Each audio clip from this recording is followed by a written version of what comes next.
Saudações, amigos, saudações fãs de esporte, saudações a todos os que estão nos ouvindo em qualquer horário, ao som de Hail to Georgia, Fight Song da Georgia Bulldogs. Estamos entrando aí no ar para o 34º episódio do College Cast, o único podcast em atividade na língua portuguesa, 100% especializado e focado no futebol americano universitário. Hoje, dia 11 de fevereiro, uma sexta-feira à noite, estamos chegando aqui para abrir um projeto novo no College Cast, um novo capítulo da nossa história. Como você deve ter visto aí no título do programa, hoje nós estamos estreando uma série especialíssima que eu particularmente tenho aguardado ansiosamente, desde que a gente pensou ela e planejou ela, que é a série de Origens, né? Pensadas especialmente aí para contar a história dos 130 programas da FBS, a partir daí dessa off-season de 2022 e pelas próximas off-seasons aqui no College Cast. Pra gente ser justo, os programas abordados foram definidos pelos últimos títulos nacionais, né, em ordem decrescente. Então a gente abre aí essa série com os campeões de 2021, os Bulldogs, e segue assim pelas próximas semanas com Alabama, com LSU, com Clemson e assim sucessivamente. Mas antes de entrar no assunto do episódio de hoje, que é Georgia, vamos dar uma passadinha aí por acontecimentos do futebol americano no Hoje na História. E já que nós estamos aí na antivéspera do Super Bowl, como eu falei, hoje sexta-feira, dia 11, o Super Bowl é no próximo domingo. Inclusive, quando esse episódio for ao ar, provavelmente a gente já vai saber quem foi o campeão da temporada. O Super Bowl vai acontecer em Los Angeles, né? Se a gente voltar um dia aí na história, no dia 10 de fevereiro, a gente vai achar uma curiosidade bem interessante, meu caro Bruno Oliveira.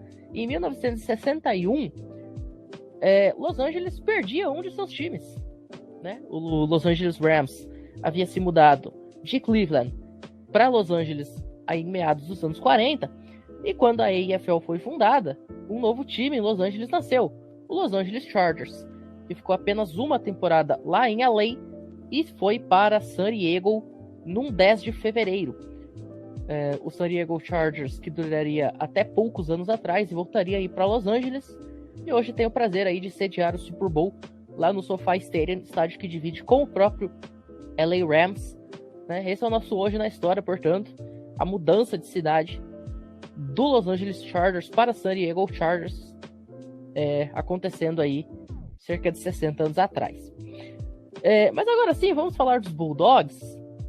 Como eu falei, meu caro Bruno Oliveira, hoje a mesa bem reduzida, apenas eu e você, mas que prazer poder falar aí da história do time que ergueu o troféu questão aí de um mês atrás. Muito boa noite, Matheus Pinho, boa noite, telespectador. Muito feliz de estar de volta, já faz uns 3 meses que eu não participo, né? Questões familiares, de faculdade, mas enfim, estou de volta, muito bom estar aqui novamente. O programa de futebol americano da Georgia Bulldogs nasceu em 1891, né? Então já é um programa aí bem mais do que centenário, com quase 131, 130 anos de história, né? Conta pra gente aí como é que foi esse começo da trajetória dos Bulldogs no college football, até aí o momento que eles fundaram a conferência SEC, né? A conferência mais forte do futebol americano universitário. Georgia foi um dos membros fundadores, mas isso só aconteceria 100 anos atrás, em 1921. Então tem um gap aí de 30 anos de história antes da SEC. Conta pra gente o que rolou. Bom, vamos lá. Primeiro que Georgia foi fundada em 1891, mas o primeiro jogo foi em 92, então exatamente 130 anos agora. Eles jogaram o primeiro jogo deles no dia 30 de janeiro, a gente está em 11 de fevereiro aqui, então já passou de 130 anos. Eles jogaram no antigo Hertie Field, no campus norte, derrotando Mercer College por 50-0. Então, primeira vitória já, primeiro jogo 50-0. E já seguido, no dia 20 de fevereiro, eles ganhariam um jogo contra Auburn, no Piedmont Park, em Atlanta, o que foi o jogo inaugural e que criou, né, uma grande rivalidade do sul dos Estados Unidos, que é conhecido como Deep South's Oldest Rivalry. Aí os anos foram passando, até que em 1895 eles pegaram o Glenn Pope Warner, acho que você conhece esse nome de algum lugar, Claro. para suceder Winston, que era o técnico Robert Winston, e o recorde dele foi 3-4-0, né? Não começou muito bem, mas aí ele conseguiu algumas vitórias e tal, até que em 1896 ele conseguiu a primeira vitória, a primeira temporada invicta, 4-0, incluindo vitórias contra North Carolina e Auburn, que é o grande clássico da época. Em 1897 também com Pop Warner de técnico. Para quem não sabe, Pop Warner é um campeonato mirim, né, que ganhou o apelido, ganhou o nome graças ao Pop Warner, e é um campeonato muito famoso nos Estados Unidos para jovens jogadores. Em 1897, Georgia consegue a primeira vitória em cima de Georgia Tech, 28-0, lá em Athens, Georgia. E o fullback deles, o Richard Von Gammel, foi fatalmente machucado, fazendo um tackle, e aí no jogo final contra a Virgínia. Então, aí que começou mais ou menos, não que começou nisso, mas assim, começou aquelas coisas de futebol americano muito violento, o que a gente vai fazer, porque eles jogavam praticamente sem proteção nenhuma. E aí até que levou o presidente dos Estados Unidos, o Theodore Roosevelt, até ele faz filho dele quase morrer, se não me engano foi em 1905, aí que começou a mudar o futebol americano, ficar mais parecido com o que a gente conhece hoje. Inclusive, quem quiser conhecer bem a fundo essa história, volta lá no episódio da Big Bang, e eu não lembro agora o título do nosso terceiro episódio, mas o segundo e o terceiro foram episódios 100% históricos, contando a história do esporte, não de time, agora a gente já fala de time, né? Mas conta tudo aí, essa história de quando o Theodore Roosevelt ameaçou proibir o futebol americano, de quando o Watercamp, o mesmo Watercamp que dá nome ao prêmio de principal jogador da temporada, do melhor jogador do college football, né? Não confunda aí com o Heisman, que é outra história. Mas o Watercamp, ele criou a NCAA, mudou as regras. O próprio John Heisman teve uma importância muito grande nisso aí. Se quiser conhecer a história, volta lá atrás, no segundo, terceiro episódio do College Cast, que tá tudo esmiuçadinho. Sim, no primeiro episódio a gente explica como que é o NCAA, as divisões e tal, tanto que a gente vai falar da criação da SEC. Então, se você não tá muito bem familiarizado, vai desde o primeiro episódio. Aí o segundo e o terceiro a gente fala mais da criação dos bowls, do New Year Six, do futebol americano em si. Então vale muito a pena nesses mais de 150 anos de história de college football. Mas para continuar aqui, teve esse problema aí com a morte do fullback de Georgia, até que em 1898 Georgia se junta à recém-formada Southern Intercollegiate Athletic Association, a SIAA. Então é a Associação Atlética Intercolegial do Sul. Então eram times do Sul, obviamente. E aí Georgia entrou nessa liga em 1898. E aí os anos de 1900 começaram e Georgia não começou muito bem. Começou 2-4 no primeiro ano, e aí depois foi 5-7-3 entre 1901 e 1902, mas conseguiu uma vitória no clássico contra a Auburn em 1902. Só que qual que era o problema? Todo ano era troca de técnico. Só para você ter uma noção, em 1900 chegou E.E. Jones, em 1902 Billy Reynolds, em 1903 M.M. Dixon. E aí em 1905 ele sai, em 1904 ele sai e depois volta. E aí em 1906 é o Bull Whitney. Então só em 6 anos eles mudaram muito o técnico. Então isso era um problema, era uma inconstância. Parecia o Campeonato Brasileiro aqui, né? Que o técnico mais longevo, acho que é o Abel Ferreira, com 1 ano e meio de cargo. Então era muita troca de técnico. Então, e dos 20 clubes da Série A, 5 já trocaram de treinador em 2022. O campeonato nem começou. Inclusive o Anderson Moreira, do Botafogo. Jair Ventura caiu hoje também. Hoje. Impressionante o futebol brasileiro. Então, era assim. Georgia era assim na época. Era um verdadeiro brasileiro Série A. E aí começou uma grande rivalidade com a Flórida em 1904. E começou com uma vitória de 52-0 de Georgia na época. Era um pouco desregulado os placares. Mas aí, em 1905, 4-9, em 1906, 2-4-1, então ficou bem complicado. Até que em 1907, o técnico Bull Whitney, que eu falei para vocês, ele conseguiu a primeira vitória de Clemson desde 1899, então foi uma vitória muito importante para a Georgia. Mas em 1908 ele saiu, entrou o Brent Bocock, que conseguiu um 5-2-1, e em 1909 um outro técnico entrou, que era o James Coulter, e ficaram 1-4-2. Só que aí chegamos em 1910, e a partir daí, de 1910 a 1963, que o Pinho vai falar daqui a pouco, Georgia teve apenas 7 técnicos ao longo do tempo, e conseguiu 307 vitórias, 180 derrotas e 33 empates. Empates eram muito mais comuns na época. Não existia prorrogação, né? Se o jogo terminasse empatado no tempo normal, ficava empatado. E ficou um winning percentage de 622. Então, uma grande tranquilidade no cargo chegou com o Double A Cunningham. Ele conseguiu 43 vitórias, 18 derrotas e 9 empates. Então, foi um técnico que conseguiu se sustentar no cargo.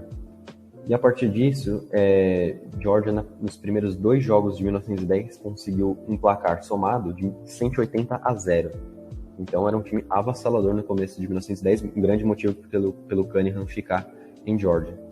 Em 1911, o lendário Hurty Field foi mudado para Sanford Field e até hoje tem as suas raízes construídas, ainda estão lá. Então, foi uma mudança em homenagem ao Vincent Sanford, que era o diretor físico de Georgia na época e era um grande apoiador do Georgia Athletics.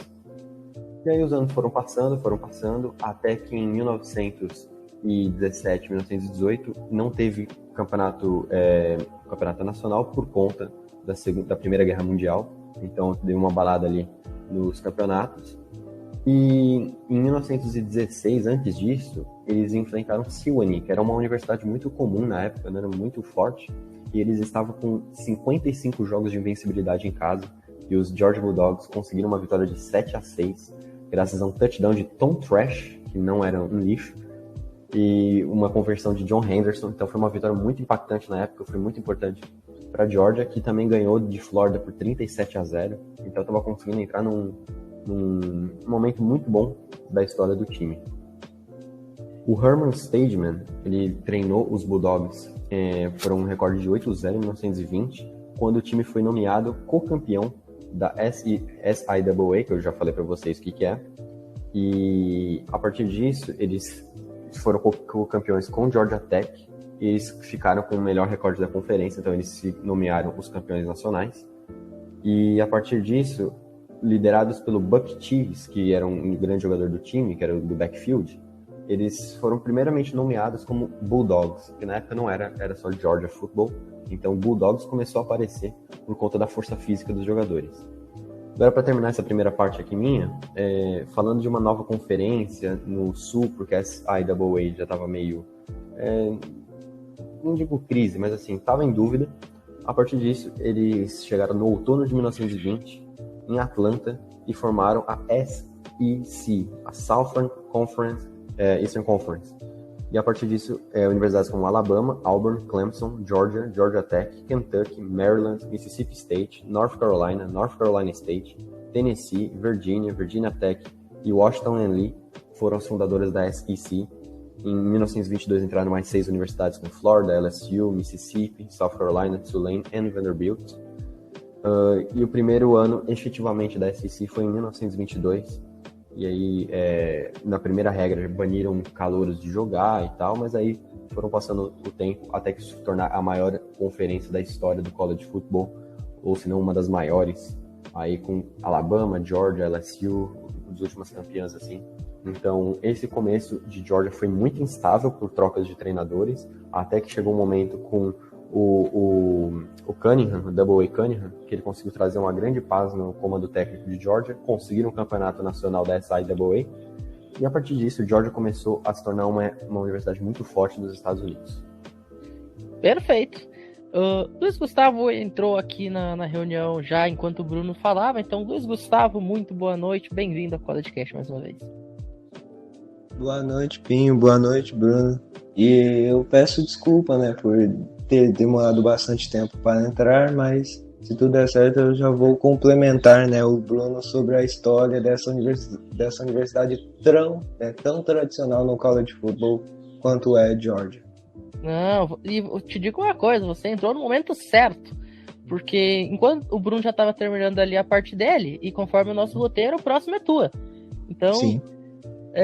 Na época aí que muitos bisavós estavam brincando de boneca de pano, os Bulldogs já estavam ganhando títulos, como o Bruno falou. E agora conta pra gente aí o que aconteceu ali na década de 20. O time de Georgia teria uma temporada mágica que lhe renderia um pedido de título nacional, né? Pedido esse que não foi aceito, o título não é reconhecido, mas ajudou na fundação aí do alicerce do programa.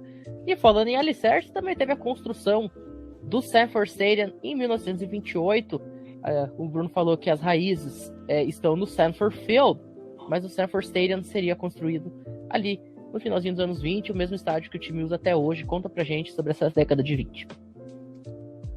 E sobre essa década de 20, né, que iria ficar marcada para a história da universidade, tivemos, né, uma temporada onde o time jogou muito bem e liderado, né, pelo técnico Woodruff, que iria, né, treinar a equipe pela última temporada em 1927.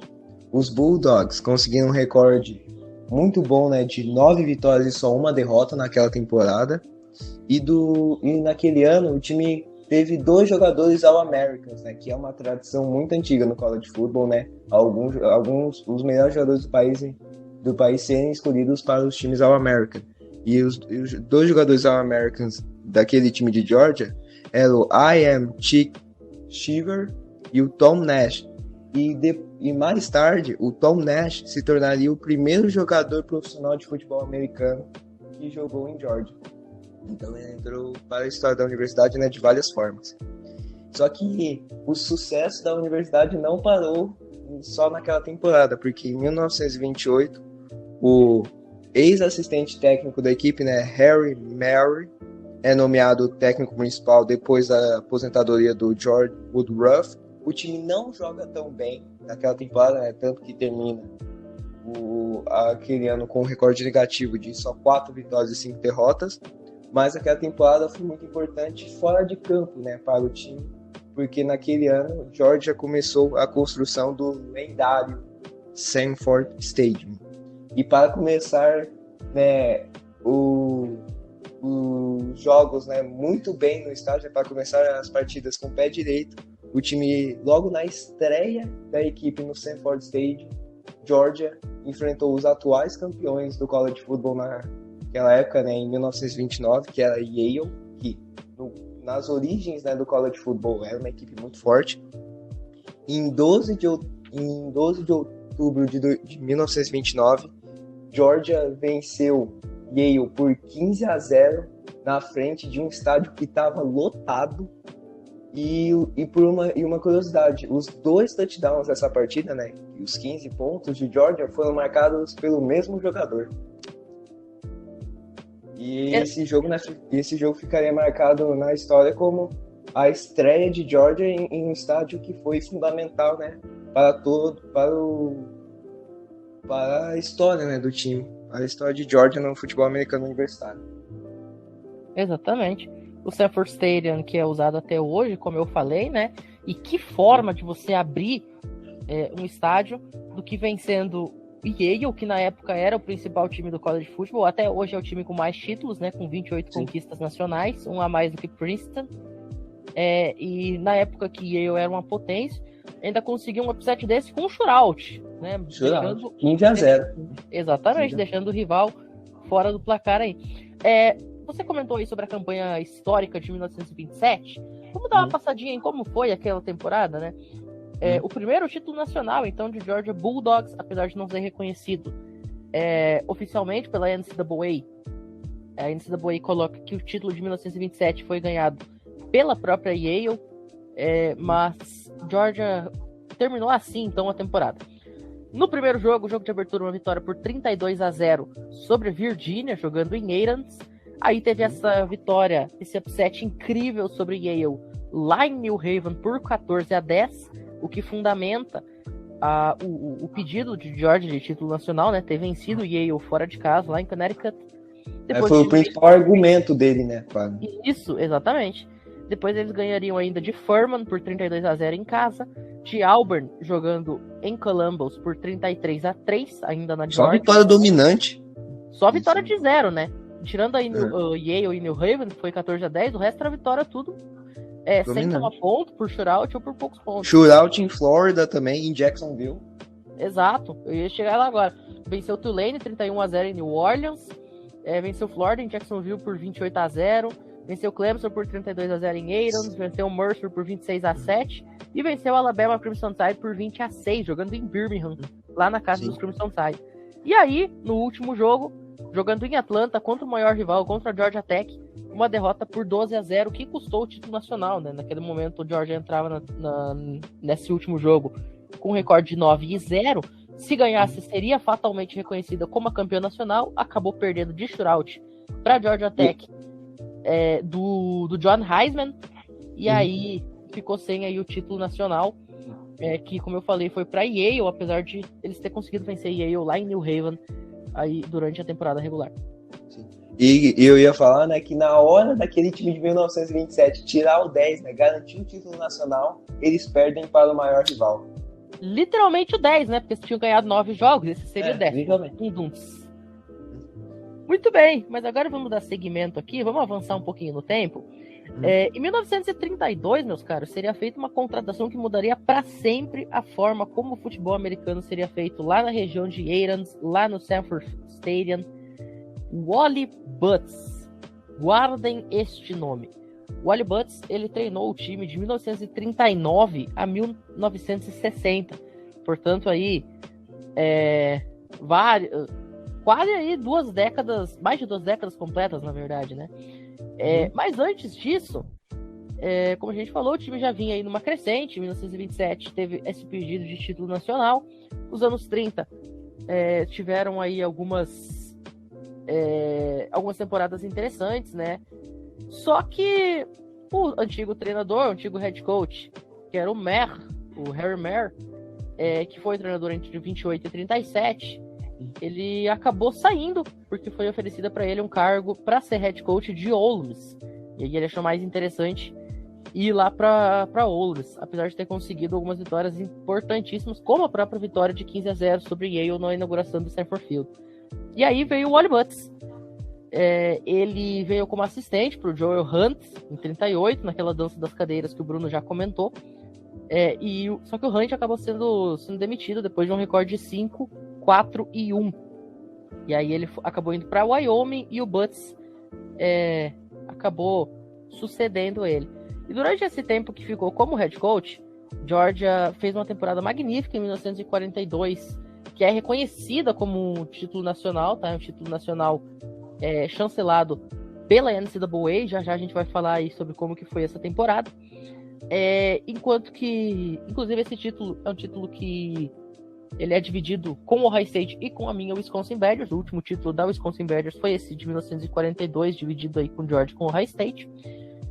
Em 1946 o time ficaria também na liderança de pelo menos um ranking, portanto pedindo o reconhecimento de um título nacional.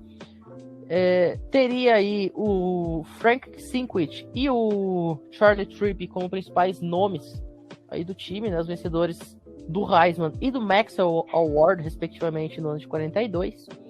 O Butts terminaria aí a sua passagem como head coach da Georgia com um recorde de pontos 615, 140 vitórias, 86 derrotas e 9 empates, e um recorde de bowl de 5-2-1. Inclusive, o Butts foi o cara que foi o principal responsável aí por levar o time de Georgia para alguns dos seus primeiros bowls na sua história, né? Agora vamos dar uma passadinha nesses 2 títulos nacionais que eu comentei, né? Em 1942,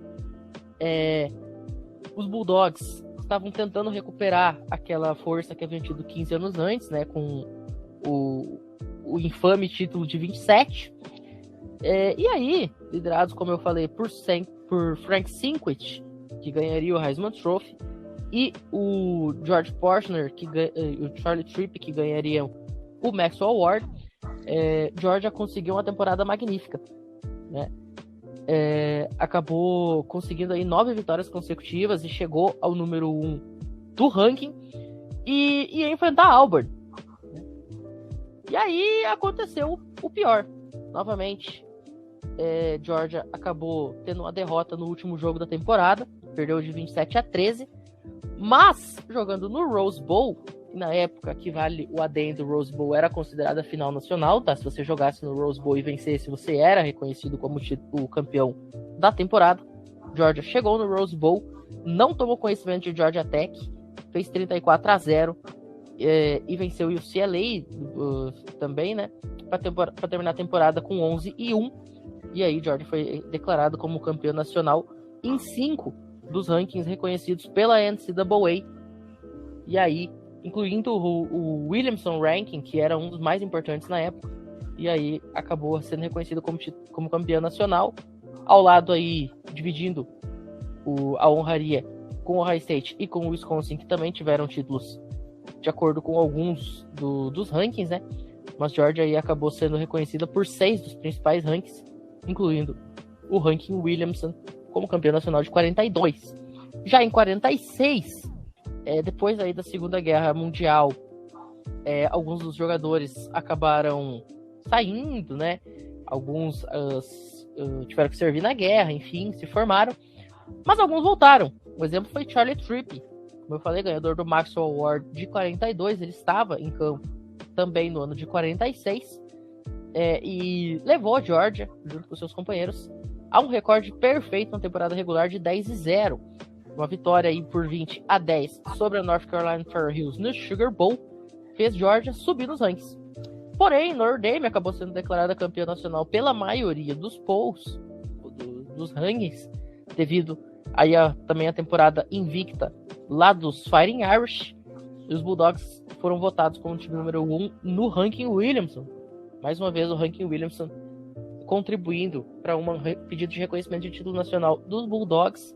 Neste caso, eles acabaram não levando, consta na história que o campeão nacional de 42 foi Notre Dame Fighting Irish, mas Georgia, mais uma vez aí com pedido de título nacional em haver, vamos dizer assim, né? Quem sabe rola uma fusão que nem a CBF fez esses tempos com o Robertão, Taça Brasil, Taça de Prata, aquela coisa arada toda, e aí Georgia consegue esses títulos de volta. E mesmo com a mudança de técnico, né, Georgia conseguiu manter o sucesso da equipe mesmo depois de passar muitos anos. Aí mesmo sofrendo com os impactos da Segunda Guerra Mundial, né, naquela época. E o time conseguiu ter fez um pedido, né, pelo título nacional em 42 e fez um pedido pelo título nacional em 46. Um espaço, né, de tempo grande no college football, e mesmo assim eles conseguiram manter o sucesso do futebol universitário. Exatamente. Muitas equipes sofreram, né, com os impactos. Mas, muito bem. Mas, ô Bruno Oliveira, como a gente falou, em 1942 teve esse título nacional reconhecido, foi também o primeiro bowl do time de Georgia. E depois, com o passar dos anos, as coisas ficaram meio feias, né? Porém, de vez em quando, eles ainda faziam uma gracinha. Por exemplo, em 1948 e 1959, Georgia foi campeã da SEC. Conta pra gente aí o que rolou nesses 2 anos. Nós vamos falar agora de 1948, que foi um ano que Georgia conseguiu ficar no topo da SEC com um recorde de 9-2 e conseguiu uma vaga no Orange Bowl em Miami. E um grande destaque da temporada foi o QB John Roth, que liderou os Bulldogs com as suas habilidades passando a bola. E foi um dos poucos anos ali de Georgia, nesse interim, que Georgia conseguiu ficar no topo, porque logo no ano seguinte já conseguiu a primeira temporada negativa desde 1939, e aí começou a cambalear muito até chegar em 1959, que eles ficaram, na temporada de 58, eles ficaram em 10º colocado na SEC. Então foi uma temporada horrível. Eles ficaram por muitos jogos perdendo feio, né? Eles perderam para Texas, perderam para Georgia Tech, até que Georgia surpreendeu todo mundo, conseguindo um recorde de 10-1 na SEC. E eles foram liderados por quem? Simplesmente Frank Tarkenton, um dos maiores quarterbacks da história da liga, né, que liderou os Vikings para várias idas ao Super Bowl, que nenhuma gerou em título, né? E também o Pat Dye, que era um grande jogador na época. E com menos de 3 minutos sobrando no jogo contra Auburn, no clássico, o Tarkenton liderou um winning drive e mandou para o Bill Harron numa 4ª para 13, um touchdown, com 30 segundos faltando para conseguir o título da SEC. E a vitória foi por 14-13, e que levou o Wallace Butt de volta para o Super Bowl. E foi o primeiro e a última viagem ele para Bowl na carreira com os Bulldogs, porque em 1960 ele acabou, né, a era dele em Georgia. Então foi um dos poucos anos aí que Georgia conseguiu um pouco de brilho entre os anos 40 e 50, até chegar à era do Vince Dooley, que conseguiu ser um pouco mais vitoriosa, que é o jogo que vocês já vão falar, e o Kirby Smart, que eu vou falar daqui a pouco. Você falou aí, Bruno, que em 60, sob o comando aí do do Tarkenton como signal caller foi a última temporada do Wally Buds. Quem veio para substituí-lo foi o Johnny Griffin, que não ficou muito tempo não, durou apenas 3 anos lá. Ele teve um recorde de 10 vitórias, 16 derrotas e 4 empates nesses 3 anos que ficou como head coach.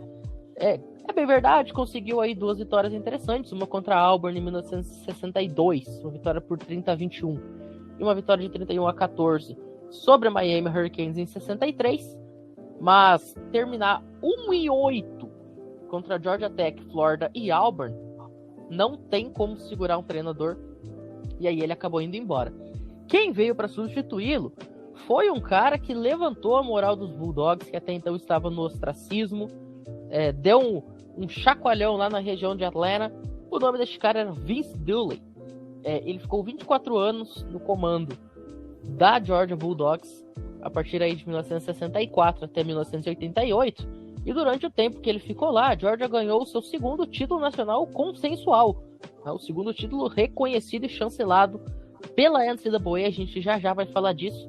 E o principal nome daquele time era um cara que nenhum de vocês nunca ouviu falar, Herschel Walker. Durante este tempo, no entanto, Georgia oscilou algumas temporadas interessantes, algumas temporadas nem tanto, né? Mas conseguiu aí um recorde compilado de .715, com 201 vitórias, apenas 77 derrotas, 20 aparições em bowls, um recorde aí de 8 vitórias, 10 derrotas e 2 empates. Eles pedem 4 títulos nacionais, um deles reconhecido, o de 80, além aí de 76, 81 e 83, que a gente vai falar logo mais. Teve 6 títulos da SEC, o que é a segunda maior marca entre treinadores, tá?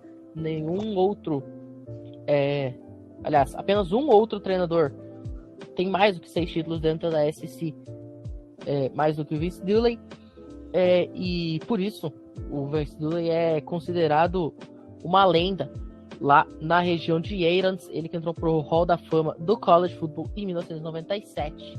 Agora vamos falar aí destes anos mágicos do Vince Dooley. Vamos voltar para Georgia aqui. Sim. Teve o título nacional de 1980, como eu falei. O time terminou aí com um recorde de 12-0, incluindo uma vitória por 17-10 sobre o Notre Dame no Sugar Bowl, vitória essa que garantiu o título nacional. O Herschel Walker na época era freshman, estava no seu primeiro ano, e fez aí os Bulldogs subirem vertiginosamente nos rankings, depois de ter ficado aí até unranked antes da temporada. Uma vitória sobre South Carolina por 13-10 no jogo entre dois times dentro do top 10 do ranking, foi o principal fator aí para essa escalada. E aí, já na semana seguinte, a Georgia conseguiu ter uma vitória incrível contra a Florida, faltando aí 90 segundos para acabar o jogo, dentro da sua própria linha de 7 jardas. E aí o Buck Bellew, o quarterback, numa 3ª para 10, conseguiu encontrar o seu recebedor um touchdown de 93 jardas. E aí os Bulldogs conseguiram a virada e a vitória. E aí, este jogo específico, esse game winning drive, colocou Georgia como número 1 dos rankings. Depois de vencer a Auburn e também Georgia Tech nos 2 últimos jogos da temporada regular, Georgia acabou enfrentando aí Notre Dame no Sugar Bowl, no jogo que decidiria o título nacional. O Herschel Walker conseguiu 2 touchdowns. Georgia venceu por 17-10, os únicos 2 touchdowns do time no jogo, e foi campeã indiscutível. E até o mês passado era o último título nacional reconhecido dos Bulldogs. Último título nacional reconhecido por quê? Porque em 81, em 82 e em 83 o time até terminou a temporada dentro do número do top 1 de alguns dos rankings. Porém, estes títulos não são reconhecidos pela NCAA. Em 81, eles perderam aí, já logo no comecinho da temporada por 13-3 para Clemson. Os Bulldogs tiveram... Eu vou até fazer uma trivia aqui. Ô Bruno, Luiz, quantas turnovers vocês acham que é muito turnover num jogo para um time ter? Num jogo, 7. Acho que é 8, né?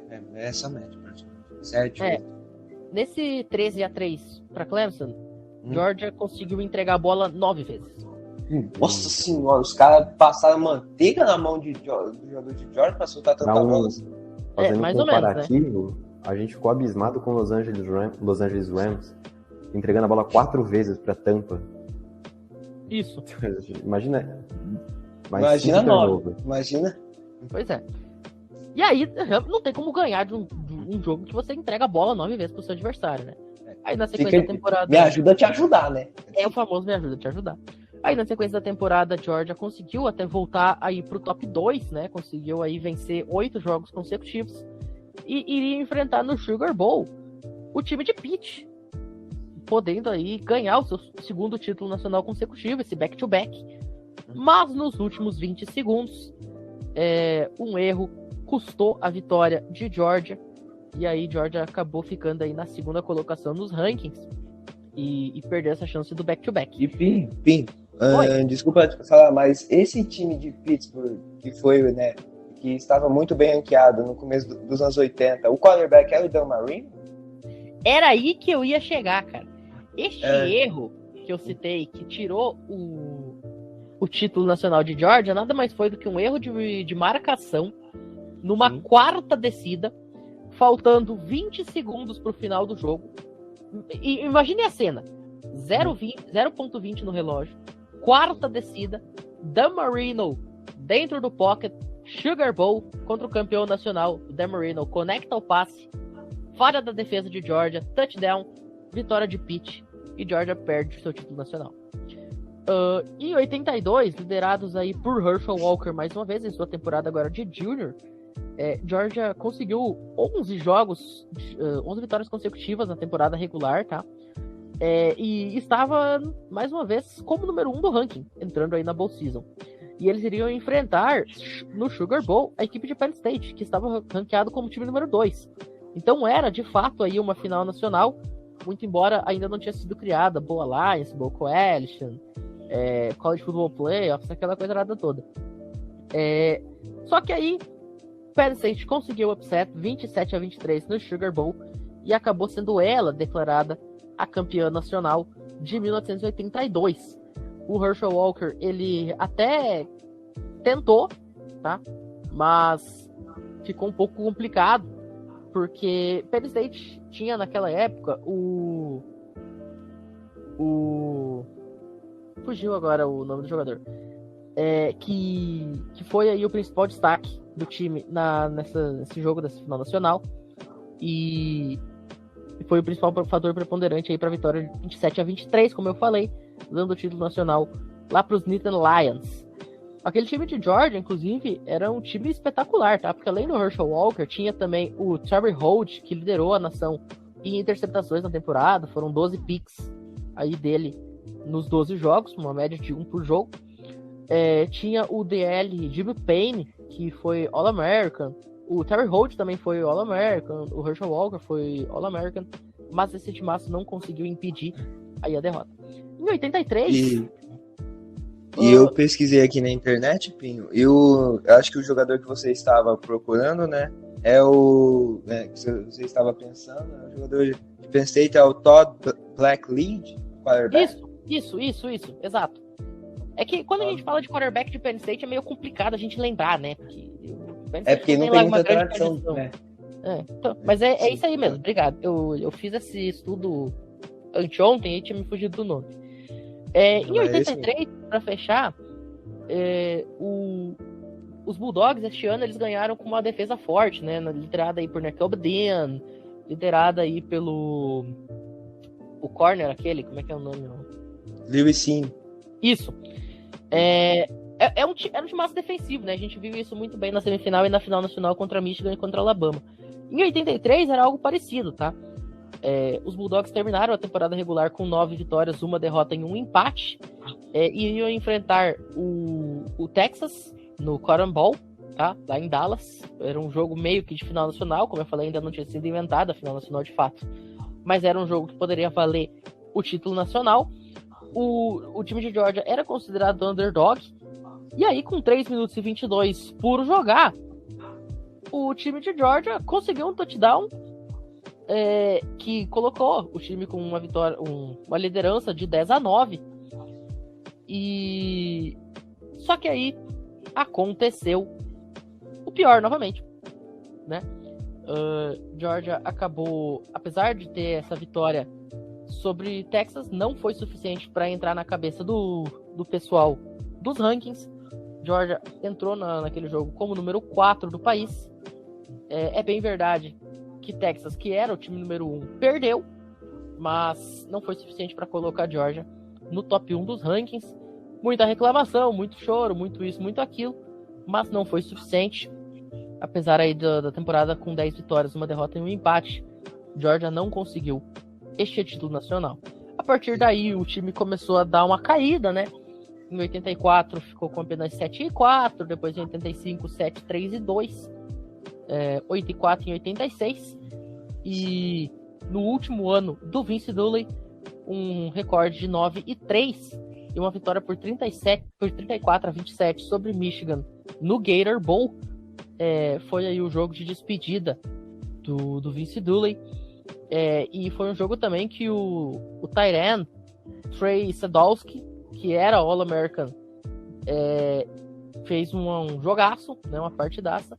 E o Blitz from Biarritz, né, o nosso queridíssimo Richard Tarditz, o jogador de defesa, que era muito bom no pass rush, ele que era francês, por isso o Blitz from Biarritz, anotou o recorde da história de Georgia de sacks, no seu 29º sack daquele ano. Mas aí... Desculpa te atrapalhar, mas esse número não é considerado um recorde da NCAA, porque a NCAA só foi considerar sack uma estatística oficial recentemente. Exato, mas é o recorde do time de Georgia, né? Porque fica mais fácil. Porque 29 sacks é muita coisa. Não, 29 sacks é um negócio bizarro. Mas agora, Brunão, vamos passar a régua então, porque agora já estamos chegando aí mais nos nossos anos, né, nos nossos dias. Depois da saída do Vince Dooley como head coach para se tornar diretor atlético do time, o programa novamente passou por momentos difíceis, momentos complicados, baixas. Até que tivemos alguns head coaches com algumas coisas interessantes nesse período. Jim Donnan conseguiu levar a Georgia a 4 vitórias consecutivas em bowl season entre 97 e 2000, mas ter muitas derrotas para rivais como Auburn, Georgia Tech, Florida e Tennessee acabaram fazendo ele não conseguir se manter no cargo.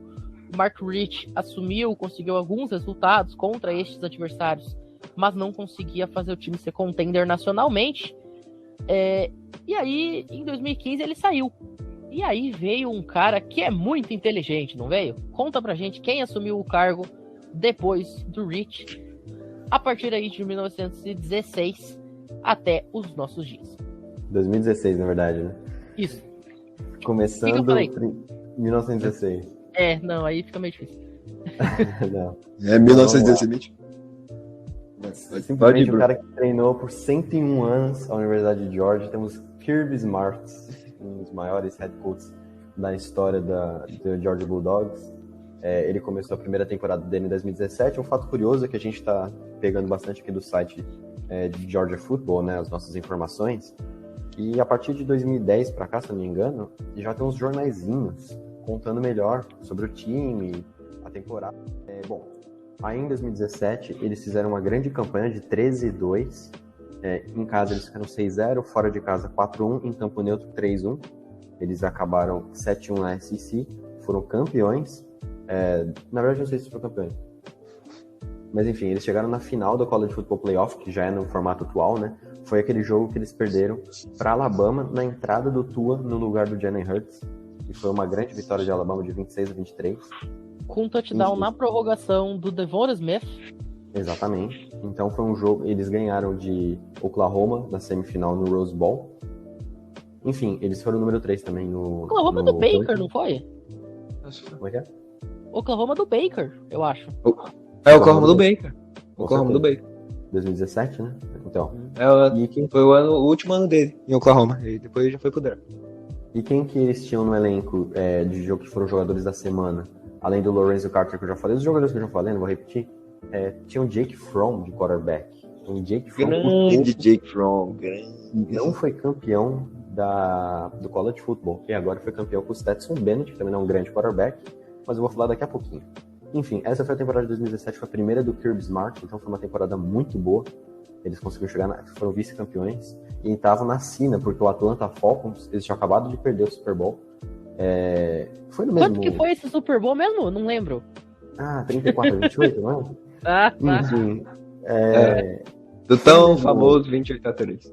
Foi na mesma temporada que Atlanta e Georgia foram e foi vice? Acho que foi, não foi? Acho que sim. O dos Falcons foi 2016, 2017. É verdade. Então o Georgia também foi.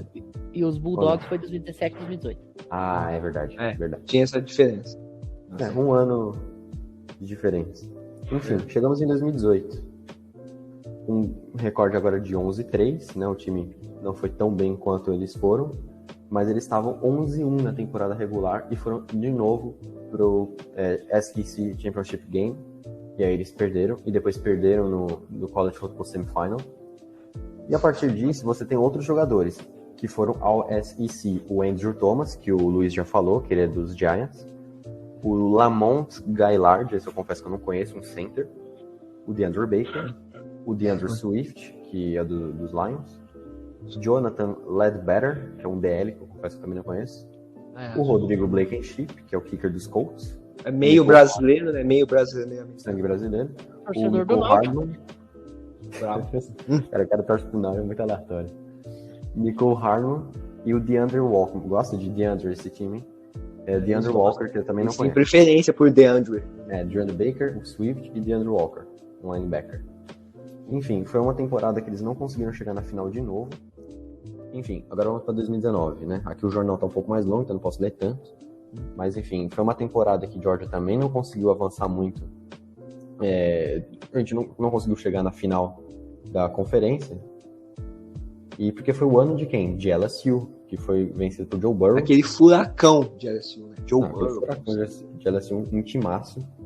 E novamente, você tinha o Jake Fromm, agora você tinha o Brian Edwards, que é o wide receiver que hoje tá no Las Vegas Raiders. Você tinha o Cole Kmet, que é o tight end dos Bears. Você tinha o Jeremiah... Como é que é? Um dos 95 tight ends dos Bears. Com certeza. Você tinha o Jeremiah Uzu-Koramoah, que quem não tá ligado é o linebacker de Notre Dame, que foi escolhido... Ele jogou em Georgia? Eu não sabia. Eu pensei que ele sempre jogava em Notre Dame. Não, ele jogava em Georgia. 2019 e foi draftado pelos Browns na segunda rodada. Deixa eu ver quem mais tem aqui. O Jawan Jennings, eu não sei se é o tight end dos Saints, eu não posso confirmar isso.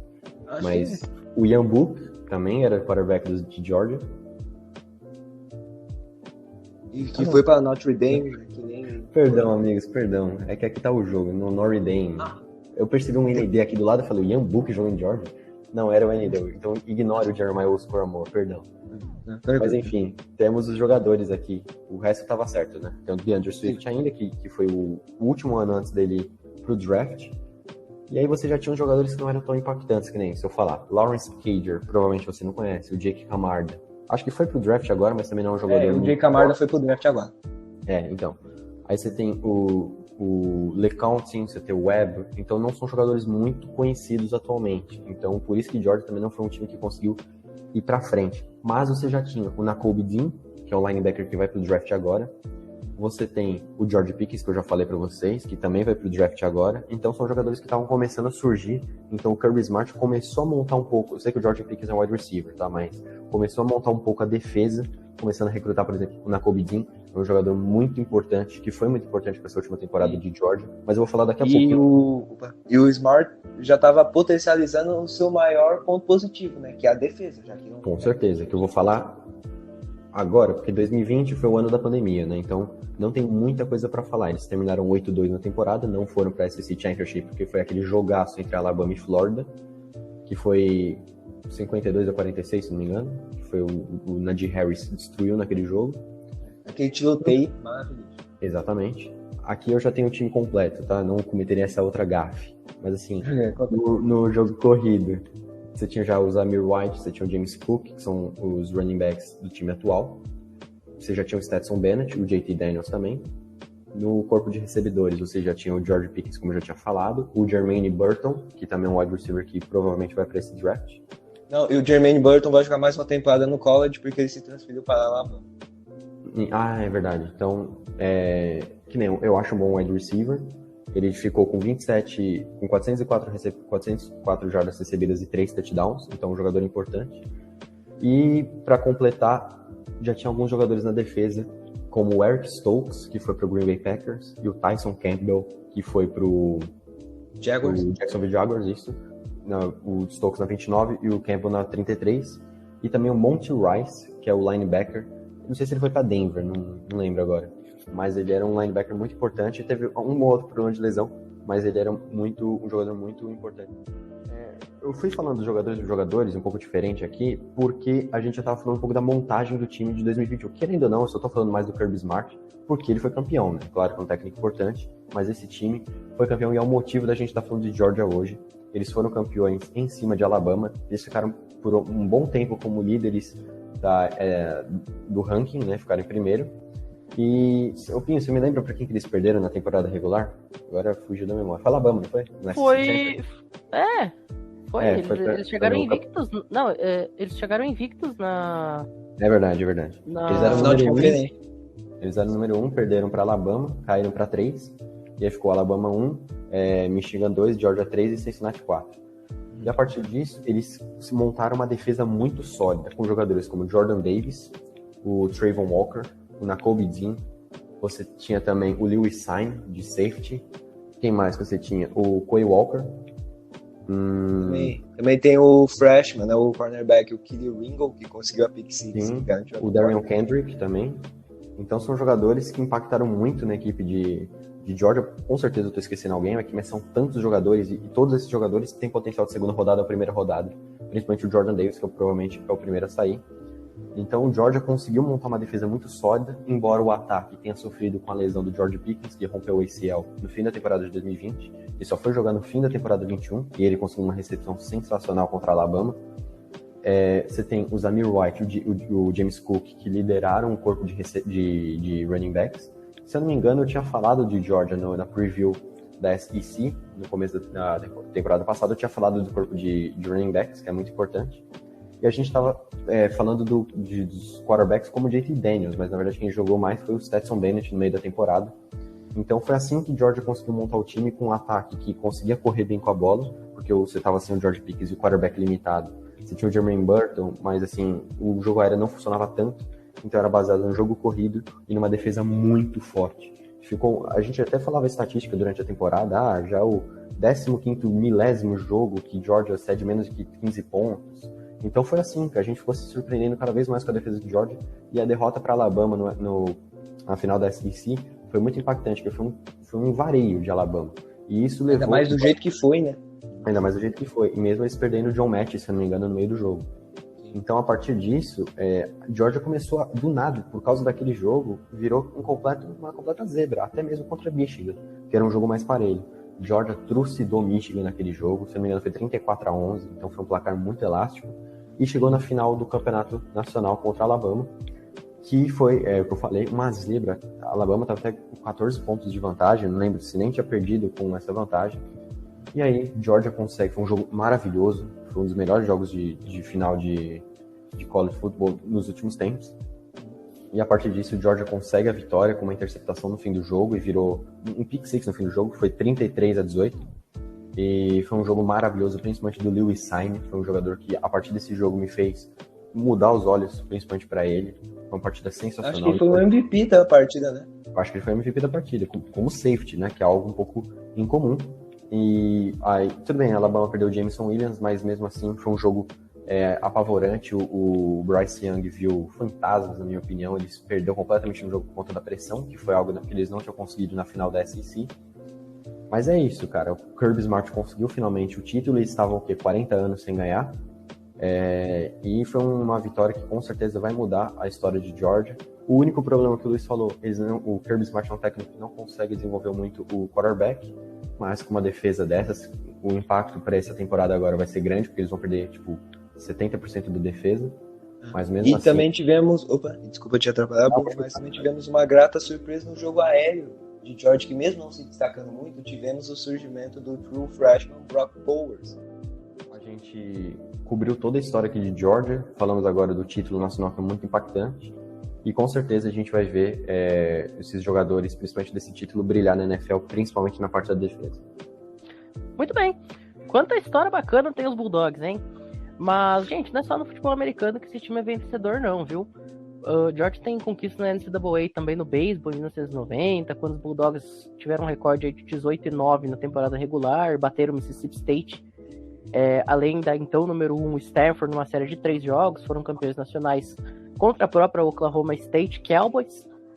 Também o time de ginástica levantou 5 troféus nacionais de forma consecutiva entre 2005 e 2009, um feito aí que fez a equipe se tornar decacampeã na modalidade.